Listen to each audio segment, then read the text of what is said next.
Well, thank you for coming on my show, Timothy. I appreciate you. Thank you so much for having me. Happy to be here. Yeah, thank you. What can you tell a little bit about yourself to everyone? Sure. I am an actor. Let's see. I've been acting, oh God, over more than half of my life. I am from the time I started acting, which was probably about 13 or 14, I knew even then that if I was ever going to have any kind of success as an actor, it was going to have to be as a supporting actor. I did not and do not have like the conventional leading man looks. So I even decided at 13 and 14 I'm going to be a character actor. I'm going to be a supporting actor. So even then, I started playing dads and uncles and doctors and cops and lawyers, all of the fun character parts that you know like my idols were people like Charles Durning and Rip Torn and now Paul Giamatti and the late great Philip Seymour Hoffman, guys who could be leads but really excelled in great like character Mhm. parts. I always thought of a character actor as like the sixth man on a basketball team, not a major star, but someone that comes off the bench every once in a while, scores their points or makes some clutch play, and then they sit back down on the bench. And that's like a good supporting actor to me. Well, that's awesome to hear. And then, of course, you've done so many roles. Mhm. And what age have you started acting? I think I was, yeah, 13 or 14. I was in the eighth grade and I auditioned for the school play and it was a musical. And I did it just to get out of class because they had the auditions for the play during the school day. And it was during math class, and I would have done anything to get out of math class. And went into the audition, had no interest or, desire to be an actor. And once I was cast in the male lead, and opening night of the show, yeah, I went out and heard that first roar and laughter of an audience, and I thought, oh, I really like that. That's kind of fun, and I've been doing it ever since. So, like I said, over more than half of my life, I've been doing it. That's awesome to hear. Now, of course, there's so many to list, but in 2008, you were in the TV show Ugly Betty. Yeah. And what was your role? And what can you tell everybody about that? I think it was really, it was during those years that I did a lot of background work, which I think is something that every actor should do. So you could see how a professional film or television set is run. And Mhm. that was a very popular show that was shot in New York, where I lived at the time. And I think I was like a courtroom pedestrian or something like that. But I remember that set specifically, just everything ran so smoothly, and it was like a well-oiled machine. And so from an actor standpoint, you don't learn much about being an actor doing background work. You just learn what all of the people on the crew, because a lot of those crews had about 100 to 200 people, and all of them were very essential in bringing these episodes to life. That was a lot of fun. I remember those years very much. That's awesome. And then, of course, Life on Mars. That was in 2008.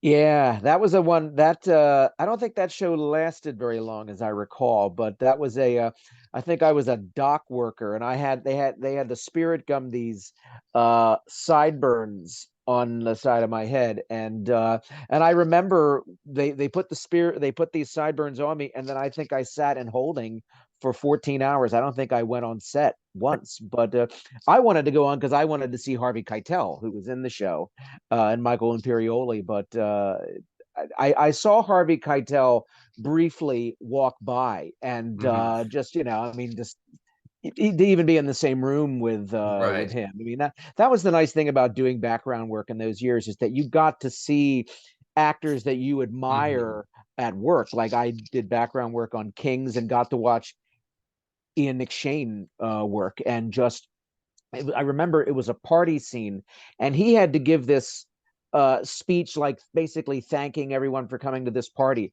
And I watched him do this speech for about 10 hours, and every time he was 100%. And I thought, that's a pro. Like that's what I aspire to be. So if you go in with the right attitude to that, if you go in as a student, there's a lot of things that you could really, a lot of really great tips that you could take away from doing that. So I would recommend that any actor just starting out, just wanting to see how, hitting your marks and Hmm. learning what all of the individuals, what the crew, what they do. I would highly recommend doing that because you really do learn a lot. That's awesome. Mhm. Now, most recent role, 2023. Um, you were in this. I guess if I'm right, please correct me if I'm wrong. But in a TV show or a movie is called After. Uh, Hmm. and you played Michael Derry. Michael Darcy, yeah. Darcy, I'm sorry. No, it's right. And where can people watch that? And if it's out, and what can you tell folks about it if you're allowed? The film is out. It is available on YouTube and also on the website Shortverse. It's still out there on the festival circuit. And After is a script that I wrote, and it's about a police detective, a highly honored police detective whose son has been killed, who also a police officer has been killed in the line of duty.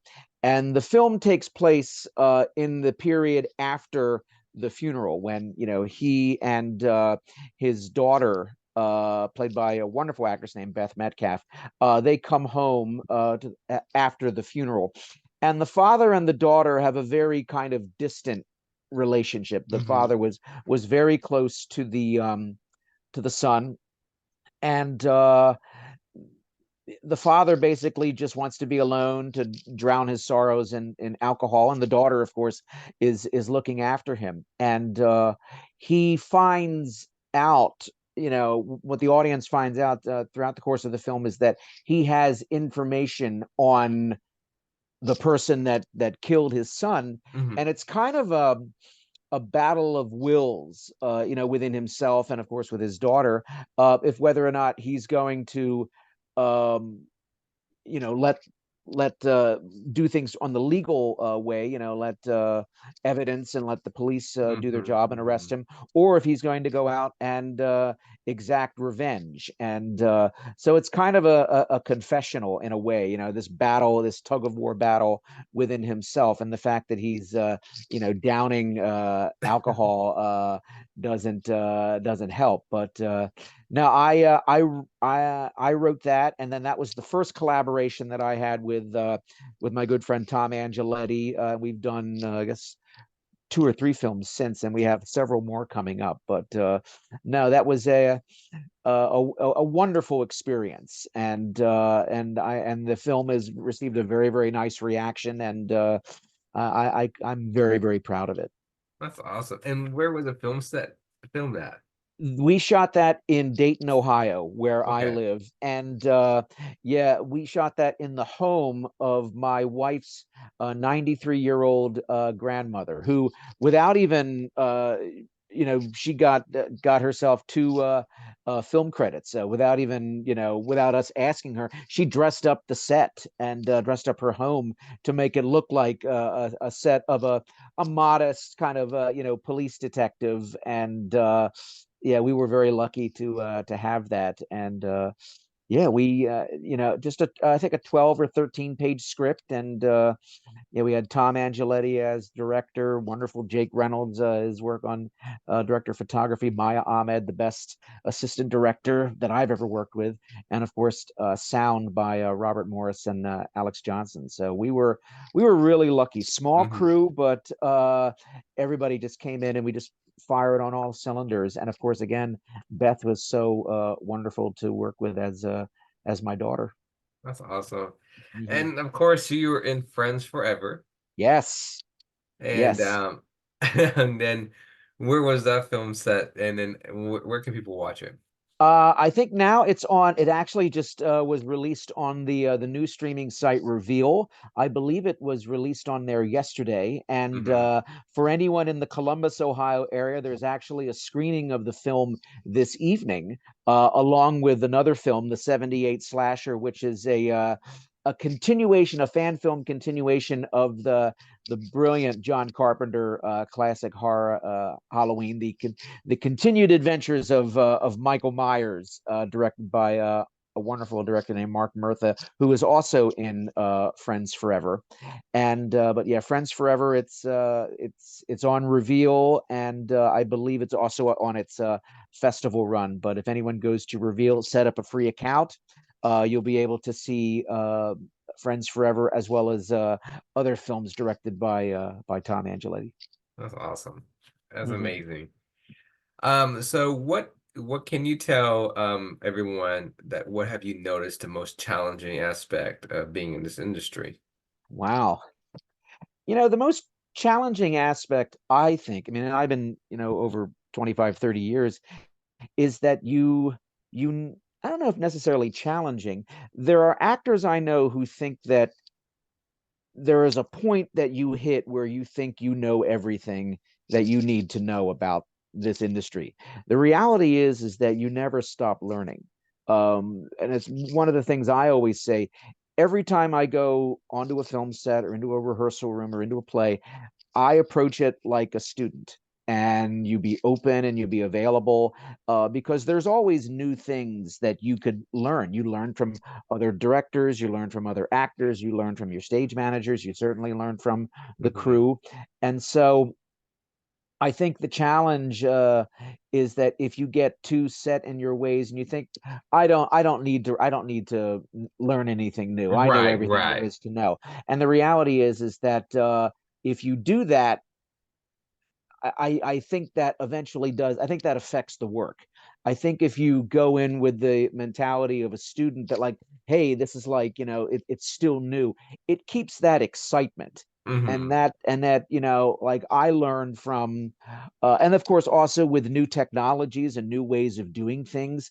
When digital first came out, when people were making movies with iPhones and things like that, that blew me away, because I come from, like, working on shows like Ugly Betty, where they have, the big rig, the camera, on the shoulder that, weighs a couple, 75 to 100 pounds or more.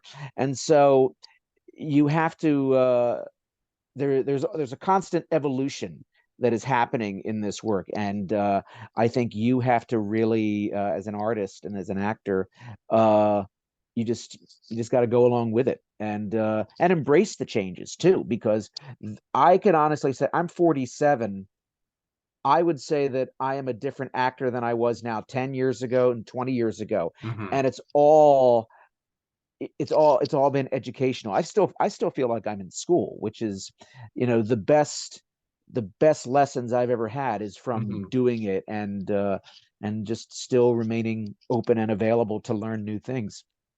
That's a good point. And now, since you mentioned school, Hmm. um, do you believe that a lot of actors, young actors now these days, um, do you believe they should go to school for acting, or it should not? They don't have to. Because I know a lot of actors now these days don't have, college degree. They just, like you said, they have iPhone, they have all these technologies. You can make video on Sure. YouTube.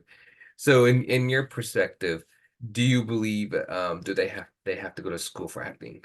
I think so. I think, one, you could learn some skills, but also the life experience of going to college, experiencing. When I went to college, I went to a college that was about 500 or 600 miles away from my parents. So those 4 years that I was in college, I fell on my face a lot, but that's a part of the learning process. And, like, I wouldn't, and I yes, I did have a chance to, do plays and get on stage and learn my craft as an actor, but also I got very valuable life experience. And what I would say also is that if you do go to college, travel abroad, see the world, go to, you know be a sponge, because all of that will help you in your work. Because I think to be an actor, I think you do also have to have a well-rounded life. You have to live, because that's how, because the more you live, when I get a script now, I'll look at, like, oh yeah, I I relate to this guy. Oh, I've done that. That's happened to me. Oh, that happened to my brother, and he was telling me about that. So all of these life experiences help in the work. And so I would recommend that anyone starting out does go to school, because you do learn a lot. You learn about in the if working in the theater, you learn about working in an ensemble. If you work in the theater, not only be an actor, but run the box office, run the lights, build a set. Even though, I mean, I was never handy with tools or anything like that, but I still did it. Or, do things with costuming, because all of that. It's the same thing on a film set. If you've never been on a film set before, be an AD, be a PA, Mhm. be a sponge, take it all in, because it's a lifetime experience. And again, like I said, you learn as you go. Uh, it's kind of like, I just watched a documentary recently on Larry Bird, and they had said how he became so good at like three pointers and all of that. He would be out there in Indiana practicing in the morning, like for 3 hours, like from the time I think he was like six, all the way up. And so Right. when he got to college, so I mean, you do it over and Mhm. over and over and over again until, um, you because that's where the enjoyment comes. So Right. one of the things I always ask when I encounter a young actor, I used to be a tour guide in New York City, and we would have groups come in, and we would go visit Juilliard and places like that. And I would always say, do you want to be an actor, or do you want to be a movie star? Because if you want to be a movie star, well, that's, I mean, there are so few that attain that little bit of luck. But if you want to be an actor, you have, this, and this. And everybody's journey is going to be different. But I would say go to college. That life experience, you can't beat that. That's true. I totally understand where you're coming Mhm. from. A lot of people, a lot of people are wondering what they want to do and what they want to decide in their life career. So Sure. that's a good 2 cents. Now my next follow-up question is, what's your advice for a lot of actors out there who are having hard time accepting auditions, being turned down, and and waiting a while, that wait game? I know a lot of people are like, "Oh, this is wait game takes Sure. forever," you Well, know? oh yeah. Well, my thing is, it's like you, and everybody's, experiences are different. For me, when I audition and I forget about it, because if you dwell on it, it's going to gnaw at you, and then you're going to start thinking, well, God, what I should have done this, or I should have done that. The reality is that a lot of casting directors that I know, every actor that comes in the door, they would love to hire. They would love to hire them. I've sat on the other side of that table. I've seen good actors, marvelous actors come in, but it's like there's something that's like, there's something that actor. It's not that what they didn't have. It's like, I don't know. It's like a little bit of spark. So the one thing that I would say, for anyone that gets down about auditioning, it's that, I have the mentality that the next job is always around the corner. The next experience is always around the corner. The next person that you're going to meet, that, I mean, Hmm. I'll give you an example. Like Tom Angeletti and I, we started chatting about a year ago on Instagram, and just two guys, who lived in Ohio, and we just, struck up a conversation, and we started talking about, things that we liked in movies, and things that we didn't like, and things that we wish were different. And a thought struck me. I thought, well, this is someone that I would want to work with. And then I wrote the script for After, and I wrote it, and I thought, you know what? I wanted to write something that I thought Tom would like, because I knew I wanted to work with him. And I sent him the script, and he read it, loved it, and had a production meeting. And in May, this past May, we made the film. And so you never know how things are going to go. I think you always have to remain positive, even when you're going to get doors slammed in your face. You're going to hear no, 99 times before you hear yes once. The thing is, you just got to keep moving forward, keep Right. pushing forward, because, um, if you stick with it, good things will happen. I mean, I mean, Gene Hackman was 40 when he got The French Connection and made him a star. Morgan Freeman was 50 when he got Driving Miss Daisy. Bryan Cranston was knocking around for like 35 years until Breaking Bad. I mean, a working actor, but like, so you never know. Or wonderful Ann Dowd on The Handmaid's Tale. So if you stick with it, and just keep positive, and you Jeff Daniels said something really interesting. He said that there are going to be people that buy what you sell, and there are going to be those that don't buy what you sell. And you just have to like, okay. And then just, as Jimmy Buffett used to say, breathe in, breathe out, and move on. That's 100% true. You never know when your moment's going to be when you're acting. Yeah, exactly. And the thing is, a lot of people, um, you know, throw in the towel. I mean, I get it. Like, no one likes to hear the word no, but a lot of it, sometimes I don't think it has anything to do with your talent. It may have something to do with something physical, or something that's Right. completely out of your control. So, uh, my thing is, you go in, you read, you do it, and you move on. And Yep. if it's to, 100%. if it's to be, it's to be, and if it's not, it's never. Well, and the thing is, I have auditioned for for people that project A, it wasn't to be, but they remember you because you're on somebody's radar. They may not cast you in project A, but they might cast you in project E or F, because people do remember people if you make an impression. So I would just say keep fighting. I totally agree with you 100%. What is the most challenging role you ever taken? Oh God. I think they all are. I know this is I think they all are in a way, because even there are roles that, if it's like, oh, okay, well, I've done a variation on this before, but then when you dig deep and you do your homework, and it's like, oh, there's more to that uh than I even thought. That's the beauty of, like, rehearsal and doing the detective work. I would say After was pretty complicated, just because when we got the green light that we were going to do it, I thought, oh God, now I have to do this. I mean, I know I wrote it, but like, and because this character, he goes to dark, dark places, and you, the actor, you have to be willing to show the good, the bad, and the ugly when you're working. And Hmm. I think when you're prepared as much as possible, you're open and available, and to be able to do that. But so Right. I would say, of recently, I would say After was difficult, just because I mean, the places where the character had to go emotionally, the fact that I had to play this kind of cold, distant father. uh you know I don't think he was necessarily nasty to his daughter, but I think Hmm.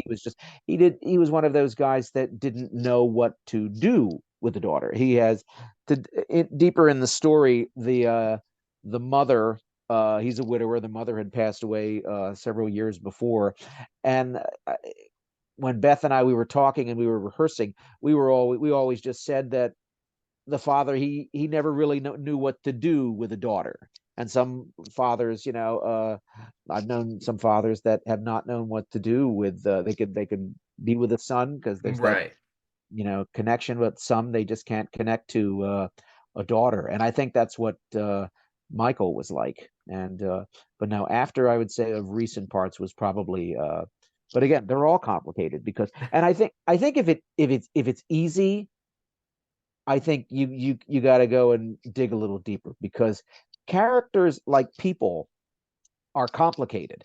It's never necessarily black and white. There's always a lot of gray area, and the gray area is where you find the real good stuff. But you got to be willing to go down into the abyss. Hmm. And Mhm. it's interesting. You've done a lot of roles, so you have a hard time figuring out which ones are most challenging. I do think they're all challenging. They're all fun. They're all but the older I've gotten, the more I found that they're all complicated. They're all scary, which is good. You want parts that scare you because you want to be able to see like how far can you go? Like how far you want to I mean you always want to search for truth, but you always want to see you always want to place because all of these characters are all kind of aspects of my personality. Like, I mean, there are aspects of one's personality that you don't want to show the world on a regular basis, but all of these, every actor and every person has all of these characteristics within them Hmm. to play them. So if you are if you allow yourself to be vulnerable and to put yourself out there and to show the good, the bad, and the ugly, um you can scare yourself in a good way, which I think after all of the years that I've been doing this, I think that's what I'm about, like challenging myself to do that, just because there's a fun in that. I mean, maybe there's a kind of a masochism on my part too, but I don't know. Well, I totally understand. And well, first of all, thank you for reaching out to me on Instagram. Absolutely. Now, like, well, you interviewed Ashley, who's also in Friends Forever. We're gonna miss you tonight, Ashley, and who's fantastic. And Ashley and I had met on another film. We didn't have any scenes together of another film called As I Believe the World to Be. And you meet Ashley, and she's just someone that you instantly instantly, like such so warm and a fantastic performer in Friends Forever. She's outstanding in that film. So if anyone can come on out to the Lenox tonight at Columbus, Ohio, you'll see something very special. Well, that's amazing. That's amazing. 100%. Ashley was a great guest on my show. I'd love to have her back. And That's wonderful. she talks about her side of the story, her depth into the story about being an actress and Hmm. what's going on and all that stuff. So, Hmm. and then Friends Forever tonight, they can go out and watch it. So, Yes. um, they definitely should check it out. Hmm. So now your upcoming roles. What's your upcoming roles you're allowed to talk about? Do you have any upcoming projects? Sure. I have a number of projects here. Tom and the same team that we did after we did another film called Hard Truths, which about that takes a look at the modeling industry. I play a longtime manager of this model, played by wonderfully played by Paige Hoover, who we want to book Paige with this big clothing client. It would be it would be career making for Paige's character. And when the film starts, my character has gotten bad news from the agency. They're willing to work with her, but they want her to make drastic changes, meaning they want, to make changes uh, to her body, to her, her face or what have you. And I have to break this news to her because he knows that this is not something that she is going to want to do. So we Maya Ahmed directed the film, who was the AD on After, and she stepped up and did a fantastic job directing, and the cast was amazing to work with, and the same crew of Bob Morris and Alex Johnson on there, and we shot that over one day, and the film was developed and delivered completely through improvisation. Oh, we worked wow. we worked for quite a while to try to, because the thing about improvisation, especially on film, it's not the often the most recommended way to work, but I knew that with this group of people, when the group of actors that were assembled, I knew we could do it, but we had to be very, very specific on the attack that we wanted to make. And had a lot of discussions with Maya and with Paige herself, who is a model. The the things that she says in the film are it's very autobiographical. So there are a lot of things that she has experienced, things that she has had said to her in the modeling industry, and incredibly appreciative to her that being able to share those experiences, because I think those really make the movie. Hmm. And so Hard Truths, it was just released on December 10th, and it's out there on the festival scene. But I think it's also be available on YouTube. And the hope is also that it's going to be on the streaming site Reveal. And we're also going to collaborate on two other short film scripts that I wrote, two lighter kinds of pieces. One is a piece called Sundays with Dad, which is a two-hander where I will work with a wonderful actor named George Hildebrand, and we play father and son, and it's just this nice conversation that we have. George's character is a recent widower, and I, as his son, I go over and visit every Sunday. And on this particular Sunday, the father has an announcement that he tells his son that kind of a shocking announcement to his son, but not so shocking to the father. So it's very funny, it's sweet, it's going to be heartfelt, and we hope to be doing that in the spring. And then another film is called Hall of Famer, Hmm. which is about a woman who lives a quiet life with her family in the middle of in the middle of the country, and she is contacted by her attorney stating that someone from her past is trying to get in touch with her. Uh, they want to give her an honor, although the honor is they want to honor her by inducting her into the Adult Film Hall of Fame, because it turned out that 25 years before, this woman was an adult film actress. Hmm. And so the it's very sweet, it's very funny about moving on. It's about family. I would say both of these films, it comes down to love, family, acceptance, and yeah, Tom's going to direct. I think Tom is going to direct both films, so we're excited about that. We're in the early stages of trying to raise money for that, because, as you know, making movies is not easy, and it's not cheap. So, No. and then I have one more film that I have a supporting part in, a wonderful film called Without Her, that is written and directed by Jessica Griesheimer.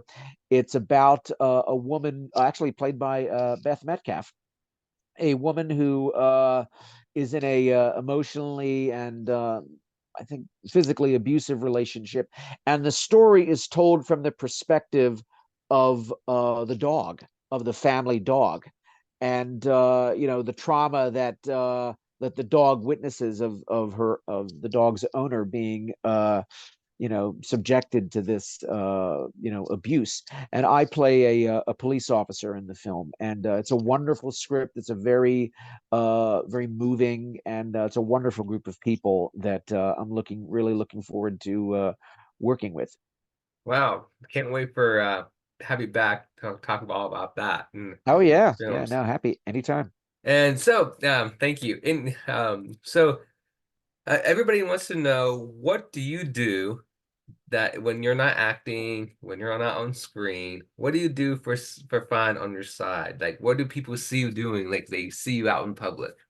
I'm a substitute teacher here in Dayton, Ohio. So yeah, like when I'm not working as an actor, I'm a substitute teacher, and I'm a father. I have a son. I have a 6-year-old son. My son Spencer, and yeah, we lead, just a pretty quiet, normal life. Like this morning, we took my son to basketball practice, and I dress up as Santa Claus, during the holidays, and I think I'm going to do the Easter Bunny as well. So I'm always doing something. Like I'm always doing something that has some semblance of performance in it. Hmm. I mean, substitute teacher, that's like improvisational theater. I mean, because Yeah. it's especially it's elementary school kids, kindergarten, first and second grade. So you really got to be on your toes with kids like that, because I think they're the harshest audience, because they will And the let you one thing I know. noticed is it practices your acting because you It have to It really you, does. It's improvisational theater. I mean, like, these kids, they come up to you with they come up to you with some doozies, and you like, you gotta be quick. And but now I enjoy it, and it's yeah. and it's nice. It's very flexible, and if when job acting gigs come along, and it's nice to do. Being a sub, it keeps me sharp. It certainly keeps me sharp and ready, but also it like I get ideas about, like, well, maybe I should write a script about, in a school. Like, I had an idea for a script where the kids are zombies and they attack the teachers, but I figured, there are some teachers who would probably think, well, they don't need to be zombies, they attack anyway. So um You can make a movie like the kindergarten teacher. yes, Kindergarten Cop. Yeah, oh my Or God, yeah, that's yeah. what I'm saying with Arnold Schwarzenegger was in. But yeah, that was a great movie by the way. But Oh yeah, anyway, it's a classic. It's a yeah, classic. I mean it's still popular. Um Yeah, yeah, like that came out 1990, I think it was. It's still popular. yeah, I believe so. Wow, Hmm. that's a long time ago. I mean, like I Hmm. said, that's a long time. Um so since you're a father, do you see yourself I'm not yourself, do you see your son also being an actor? Is he becoming interested in being an actor as well? I mean, Uh, he does a little bit of acting when he doesn't want to eat dinner sometimes. I mean, like, but no, he's definitely a little bit of a ham, which he definitely gets from me. But I don't know, like, he's a sweet kid, and my son Spencer, named after Spencer Tracy, one of my favorite actors, and so he's got the seed planted in there, so named after Spencer Tracy. So, but whatever he does, I of course will be very proud and happy and supportive. mhm. Oh, that's awesome. Now back to you is you've been in all these roles. Hmm. Um, I looked up all your credits and everything. You worked with a lot of A-list, not A-list actors. And for you as your professed, my English is horrible today, I'm sorry, but your viewpoint is that, you know, did you ever thought as yourself as a young person and from then till now, ever being in TV shows like Ugly Betty and and the name goes on, the names we mentioned till now, did you ever thought you would see yourself being in shows like that, or coming this far in your acting career to till now? No, I mean, it's really, you never really know. Like, when I graduated from college in 1999, all I ever wanted to be was a good supporting actor in the theater. I wanted to do Shakespeare and Chekhov and Strindberg, and all of the money making shows. And I didn't think about movies. I love the movies, but Hmm. I never thought about being a film actor or doing anything with film. I just thought, like, I don't know, it was, I imagine in those early years, it was probably like a confidence issue where, like, well, I'm not good looking enough to be in the movies, or what have you. But something extraordinary happened, is that from my training in the theater, it prepared me for film, just because a lot of the training that I received in the theater, and working in the theater, are things that I use working on in film, like, just building a character, doing the homework, doing and taking care of yourself, like, breathing exercises, and vocal warm-ups and all of that kind of stuff, and just taking care of Hmm. yourself. And knowing, okay, like, I gotta save this energy, or here, I mean, I don't want to blow it, and just learning how to pace yourself. If you're going to be on a set for 12, 14 hours, or if you're doing a heavy dialogue scene. Uh, People always ask the question, how do you remember all of that dialogue? It's just years of working in the theater of just once you get that script, you learn it and you drill it over and over and over and over again. And it's the same thing when I work in film because Hmm. preparation, the preparation is key. Excuse me, preparation above everything, because the more prepared you are, the more relaxed you are. That's And when true. you're relaxed, that's when you're loose and free and Hmm. wonder, and you're in the moment and wonderful things happen. Or as Peter Sellers used to call them, happy accidents, like things that just if you're if you and I are doing a scene together and we're clicking and we're firing and we're not even thinking about the lines or thinking about like, oh God, what are they going to have for lunch today? It's just you and me in the scene and we're doing it. And it's like you're floating. It's a really wonderful thing, when that happens. But yeah, again, the preparation is always very, very important. That's amazing. Now you mentioned theater.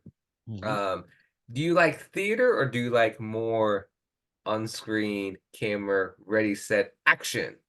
I'm 50-50. I love theater because nothing beats that live reaction. But also I like working in film. I think it's different. When you're doing a play and you're out there in front of an audience, um, anything can happen and has. I mean, and that's kind of exciting because when you're in a play, every night is opening night because it's a different show for the audience, it's a different show for you.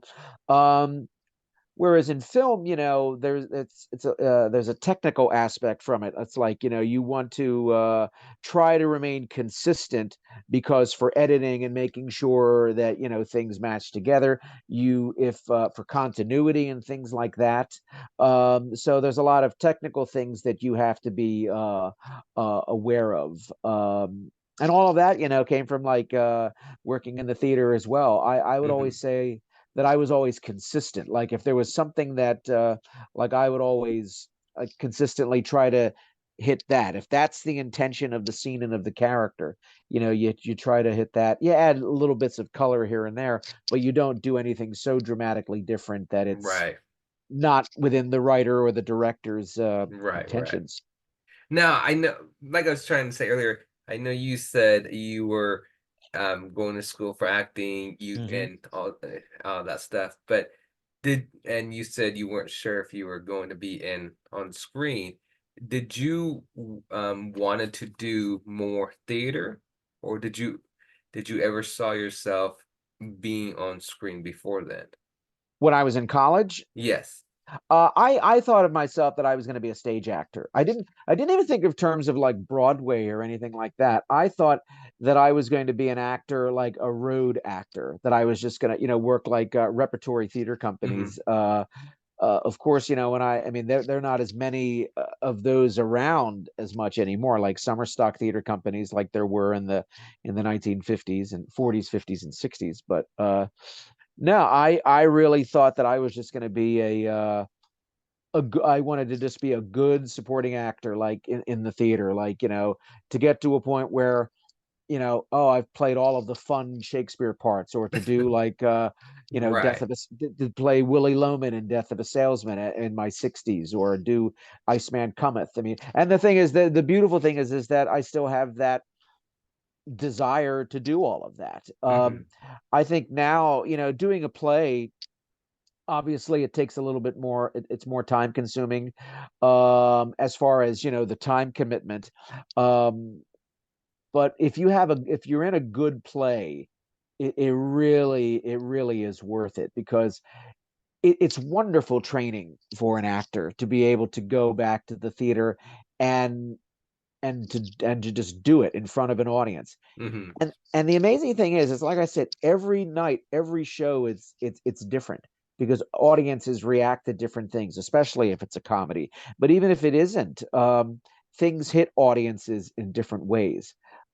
Whereas film, you do the scene and you know that this is good writing, but then it's in the hands of the editor and the director, and they put it all together.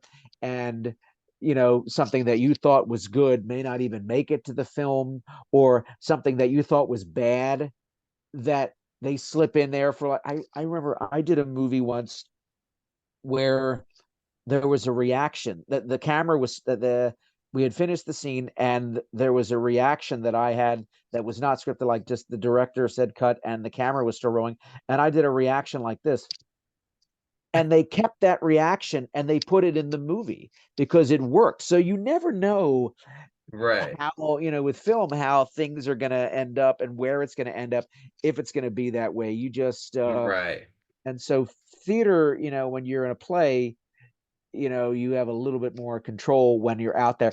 But if Hmm. somebody blows a line, or if somebody skips 4 or 5 pages, you have to work the magic to try to get back on track, which is fun. And of course, things that happen, like a cell phone goes off, or a sound cue doesn't go. I mean, and most of the time the audience, they're with you, and like, because they know Right. that live theater, anything can happen. So yeah, it's I still I still miss the theater, and I might be going back doing a play this summer, so it's exciting, but it's not set in stone yet. But it would be nice because I'd be working with dear friends, and of course, just to get back on a stage again. So Yeah, you have to keep everyone updated, including me. So if you're gonna go back absolutely, to stage theater. Amazing. absolutely. So what during the saga strike and the writing and everything, everybody, no acting was going on and Hmm. all that stuff. We can mention this and talk about this now. What was Sure. going through your mind during that moment?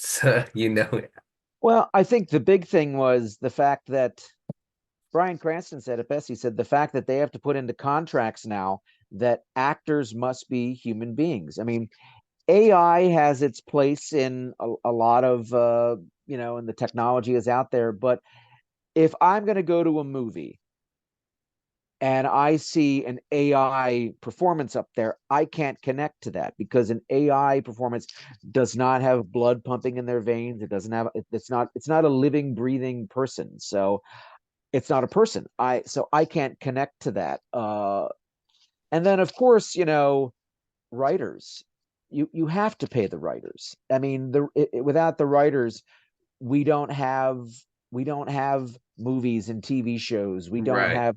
I don't like the word content. I mean, the word content was thrown around a lot, but we don't have entertainment without the writers. We don't have the high quality of.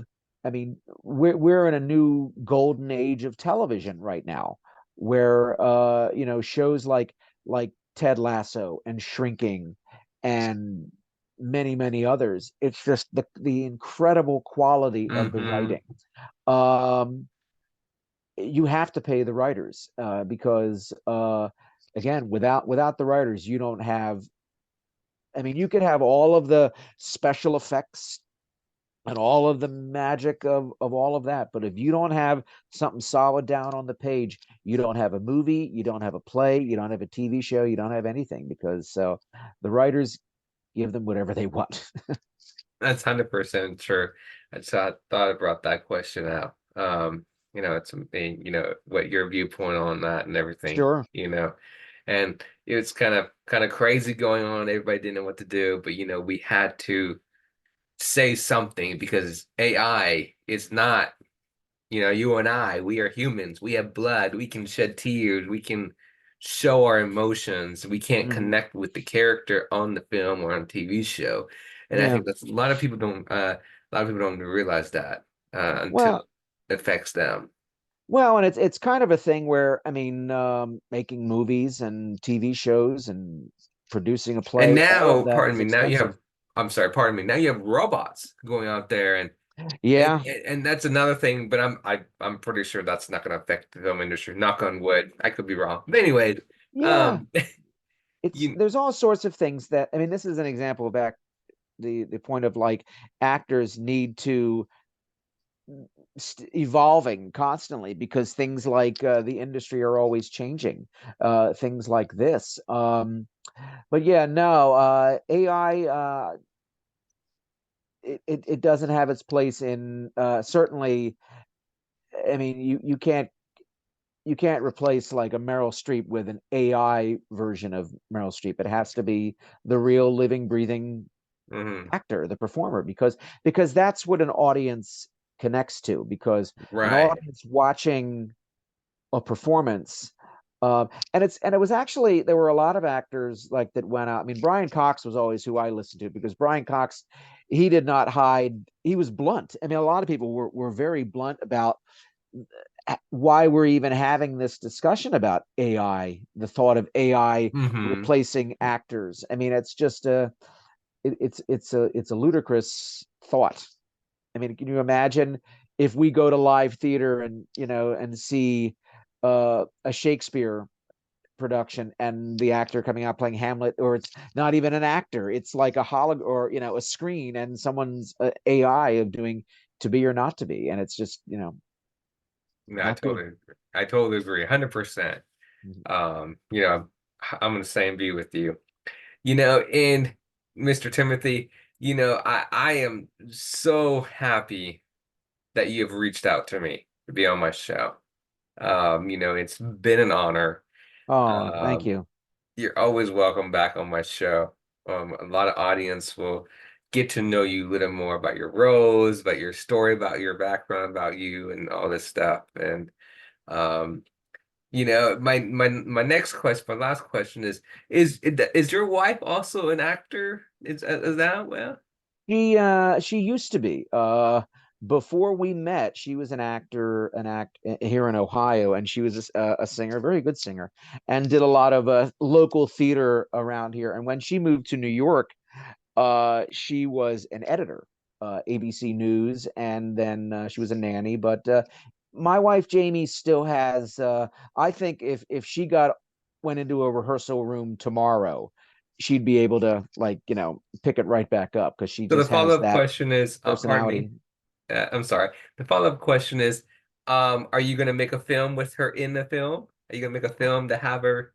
I don't know. I mean, we made a film where we co-directed it, a film called Live Health, about 2 or 3 years ago, and that was fun to do. But I don't know. I mean, never say never, I would say. Well, you never know. Maybe you can make a film that all three of you are in it, your son, your wife, and yourself. Hey, yeah, we could. You should try it. I'm being honest. Um, Sure. so since mentioned actress Ashley, are you going to make another film, or is there going to be another opportunity that both of you are going to work together? Oh, I hope we do. We didn't share any scenes together in Friends Forever, but I hope the day will come that we actually work directly together, because, as I said, she's fantastic. I mean, there's a lot of really wonderful actors in Friends Forever, Colleen O'Mara, and Mark Murtha, of course, and Hmm. many others, and just and I get to see them all tonight. So we will all get to, because there's always that thing like, oh God, I want to work with you, I want to work with you, I want to work with you, Right, and as everybody. We're a family. yeah, and you said it right there. That's really what That's it true. It's is. And hard because you finish the set and you're like it's over and you're like okay, wait a minute, it's weird. We don't see each other for a while, and then now you're a family. So my next question is, I know Ashley talked about her funny scene on set, but is there any funny scenes for yourself as a moment on set on Friends Forever, or God, any without role? But you can say Friends forever. let's see, as far as Friends Forever, well, God, without giving anything away, this is kind of the first slasher film that I've ever acted in. And I mean, because the movie is really much like an homage to like the 80s slasher films, Hmm. like Graduation Day and April Fool's Day and Happy Birthday to Me, like, and all of those movies that I used to watch a lot when I was younger.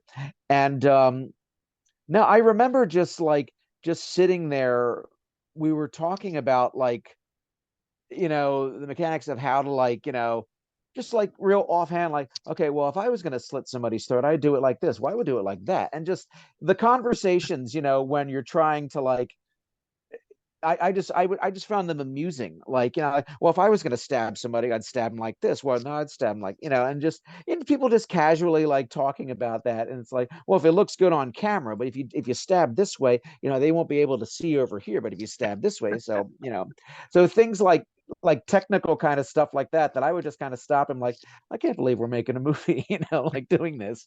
But it we had a blast. I Hmm. mean, the thing about slasher films is that incredibly messy. But Tom did a Tom did a really really marvelous job, and That's we amazing. and now we had a wonderful location, and everybody just fired on all Hmm. cylinders. Again, I mean, Hmm. Tom has that way of, well, and Tom is also very organized. He's very organized. He's always about 5 or 6 steps ahead. Like, okay, well, if this happens, then we have to do dot dot dot. So let's do this to avoid, that potential problem. And it's like, it's just proof that, he's been doing this for a long time. And so and we genuinely, everybody genuinely likes each other, and I think that's important too. When you work with people that you admire their work, and you genuinely you get along with, and people that that you know I don't have to worry about them. They're going to do their job, and they're going to do it really really really well. So it's like you said, it's a family. That's true, 100%. Um, one thing I noticed you said is slasher. So do you like horror movies? Do you like to make horror movies? I am the biggest wimp when it comes to like gore. Like, I'll give you like, whenever there's like my wife and I will be sitting on the couch, and whenever I have a feeling that there's going to be something violent that's going to happen, that's the moment I get up. I'm going to go to the kitchen. Maybe I'll do the dishes. Because I don't know. The older I've gotten real sensitive to like gore and violence. Like, I'm a Hitchcock fan, like where the camera would cut away, and because I think Hitchcock would say like, our imaginations are far worse than, you don't need to see it. But uh, there were a lot of things I witnessed in Friends Forever from a technical standpoint that were impressive. But I was like, I don't know. It's going to be interesting tonight watching. I mean, I've The seen Friends audience, Forever. everybody goes, ooh, ooh, ooh, Yeah, well, ooh. that's going to be, yeah, the 78 slasher. I think that's going to be me, because Yeah. I've seen John Carpenter's Halloween probably, 30 times at this point, and it still gets me, because I mean, it's the brilliance of like the editing, the music, and just the lighting or Oh, lack of lighting. I know, I love Halloween. Oh, and all of that. I mean, like, and it's extraordinary. And the thing is, the original movie is really not violent. Like, it's not violent, certainly compared to like the more recent movies, and even like the Texas Chainsaw Massacre, the original. I would call the Texas Chainsaw Massacre, the original, more of like a suspense movie, Hmm. because you actually don't see anything. Like, it's all because it's edited so brilliantly, and the music and it's the setup is that you're just immediately on edge. But when things happen, they happen like quickly, but enough where like you get a little bit, but it's not like it's not gory. So I kind of like that. I like suspense. So we'll find out tonight if I scream loudly at the theater. I probably will. So Well, you have to keep me updated when I have absolutely. you back on my show. Yeah, definitely. Maybe the cast can come on, Ashley and the other cast can come on my show. I'm sure they would love that. I'm sure Tom I would love to have and him on. Colleen O'Mara and Mark and Yes. Paige, and yeah, no, they're all wonderful. They're all wonderful people and wonderful performers, and I'm sure they would be delighted to chat about the Yes, experience. we'll definitely plan that. Well, Timothy, thank you for coming on my show. It Thank you means a for having lot. me. Um, Thank you for reaching out, and talking about your roles and all the past roles you've done. Hmm. You've done a lot. Ugly Betty and all this stuff, all the shows that we mentioned, Hmm. and amazing, and I can't wait for your upcoming projects and Can't wait to have you coming back on my show to talk about your upcoming projects as well. So thank you Yeah. again. Thank you very much. And thank you so much for having me. It was such a pleasure. Yes, you're very welcome. I'll talk to you soon. Talk to you soon. All Take right, care. bye-bye. Bye.